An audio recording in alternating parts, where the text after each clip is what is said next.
अंबरनाथ नगरपालिकेची सभा तहकूब करण्याचे आदेश हायकोर्टाने दिलेत। सभापती निवड आणि 6 समित्यांची निवड करण्यासाठी सोमवारी भरवण्यात येणारी सभा संध्याकाळी 5 वाजेपर्यंत तहकूब करण्याचे निर्देश हायकोर्टाने दिलेले आहेत। शिवसेनेने स्थापन केलेली आघाडी मान्य करण्याच्या ठाणे जिल्हाधिकाऱ्यांच्या निर्णयाला अंबरनाथ विकास आघाडीने उच्च न्यायालयामध्ये आव्हान दिलेले आहे।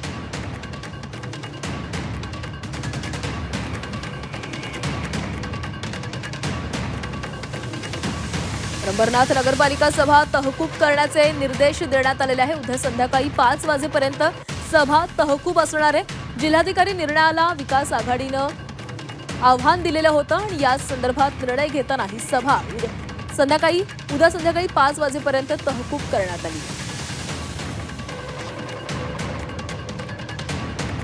अंबरनाथ नगरपालिकेची सभा तहकूब करण्याचे आदेश हायकोर्टाने दिलेत। सभापती निवड आणि 6 समित्यांची निवड करण्यासाठी सोमवारी भरवण्यात येणारी सभा संध्याकाळी 5 वाजेपर्यंत तहकूब करण्याचे निर्देश हायकोर्टाने दिलेत। शिवसेनेने स्थापन केलेली आघाडी मान्य करण्याच्या ठाणे जिल्हाधिकाऱ्यांच्या निर्णयाला अंबरनाथ विकास आघाडीने उच्च न्यायालयामध्ये आव्हान दिलेलं होतं आणि या संदर्भात हायकोर्टाने हे आदेश दिले।